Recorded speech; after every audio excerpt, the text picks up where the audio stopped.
Where's the dark chocolate? This one? Yeah, only 70% for the dark chocolate. This is from Vietnam origin? Yeah, right. We have like a farmer at the factory in the south of Vietnam. Ah, South Yeah. Vietnam. Okay. Apa? Chocolate. Sarap ito. Masarap nga eh. I'll try. How much is this one? You have a bar of this one? Yeah. Maybe a small one? Lahat dark eh. This one, how much? 68. With 60? yeah, 68. So yeah. Per piece. For this one. For 30 gram. Ayan, so what's that?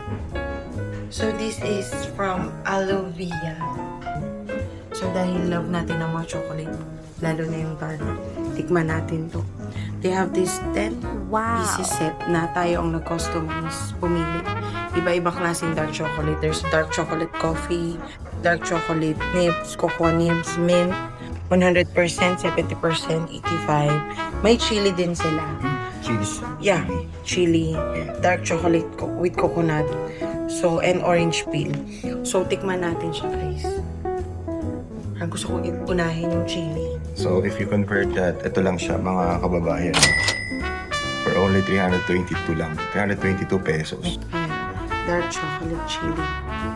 Okay, try natin. Hindi ko pa mansahan yung chili. Baka pag nakakalimang piraso ko na. Parang Wala. Parang wala. Mag-try pa tayo ng iba. Ano? Ay, sa dulo, pag dulo mo. Pag nilunok mo na, ayun, anghang na. Maanghang. Naubos ko almost 3/4. Ang galing. At so, ano yan? Mint. Try natin. Yan, yan. Ang cute. May burst agad ng mint flavor. Ang sarap. Bagay kasi talaga si chocolate tsaka si it always goes together. Harap. Mint tsaka chocolate. Always goes together. Okay. Pinatatawa ko sa'yo. Kasi gusto ko bumili hindi ako ulit. Mura lang naman 20 pesos. Pinipilan mo. Ano ka 20? 65 lang. Pag kinonvert mo sa peso, Yung ano? 60,000 lang. Chocolate drink. Bili naman ba ako? 20 lang siya pala gagalit ka pa. 20? 60,000. Ang kape. Tapos Gusto kong bumili ng chocolate drink nila kasi yun nga yung specialty dito. sige na, bumili ka na. Bili lang ako para ma-review din natin. Kasi chocolate lover talaga kami. Lalo na sa dark chocolate. Tikman natin. Coffee. Harap na ito. May specialty nila yung coffee ah. Oh, smells good. Sarap. Wait Coffee? na. I'll just buy. Ito siya. Lang. So this is chocolate macken in ice. So pinaka-chocolate drink nila dito, specialty sa Alovia. Try natin.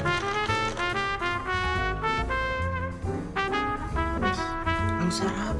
Sinabi ko kasi dun sa barista na huwag masyadong tamisan. So sakto lang yung tamis niya. Tapos may kakaiba siyang lasa na masasabi mo authenticate, originated siya sa Vietnam. Ngayon ko lang natikman yung ganito klaseng chocolate drink. Ang sarap. Try mo.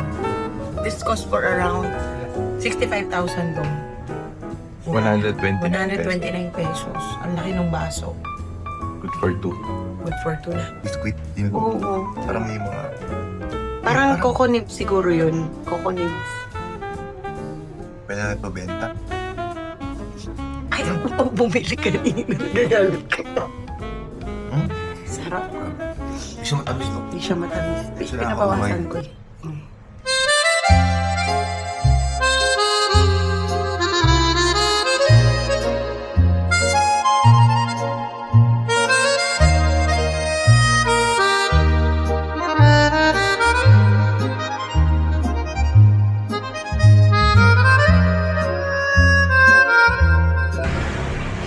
So, nasaan tayo? Sa Don Duck Old Quarter Restaurant. Specializes in Peking duck. Peking duck. Ano siya? Michelin. Michelin May award, no? Award. Michelin award. 2023 and 2024. Okay, check natin muna yung price before we enter. I'll tell you what. Ito one for one up. 275,000. Parang plus 200. Let's go!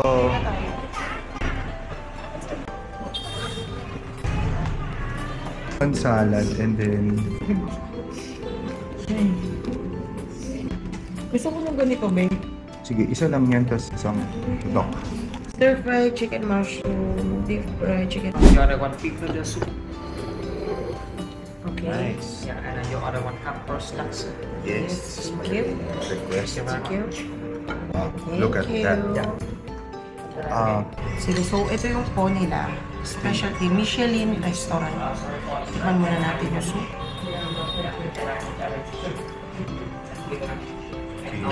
Ang sarap.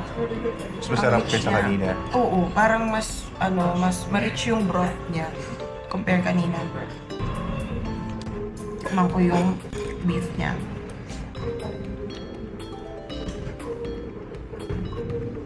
Ang lambot. Ang sarap. Don duck. Malayo sa lasa nung kanina. Kasi nga, Michelin restaurant, so talagang recommended sila. This cost around 125,000 Vietnamese dong. So, naka 858 for this one. Parang good na for us. No? Sakto na sa amin. Ang sarap. So, Ako naman mag-review. konting kamahalan, pero, you know, yan talaga eh. You're on a vacation, so may part talaga nagagastos ka. Ito talaga yung gusto ko yung Peking duck. Diba? Kasi baka ganun talaga, duck eh. How much is sa Pilipinas, babe? Wala akong idea. Ang Peking duck yata sa Philippines is, I think, nag-inquire ako ina. Ang half is 1,599 Diba? Ang mahal. sa atin.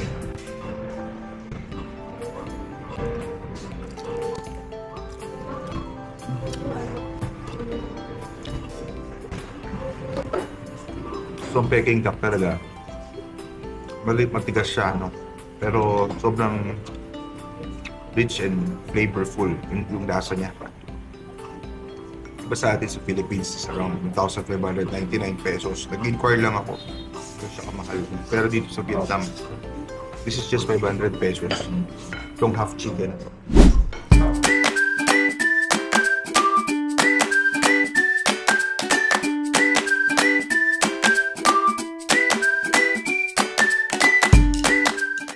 And now, as we wrap up to the very first episode of our Hanoi, Vietnam tour, let's take you to the famous and a little dangerous Hanoi Train Street.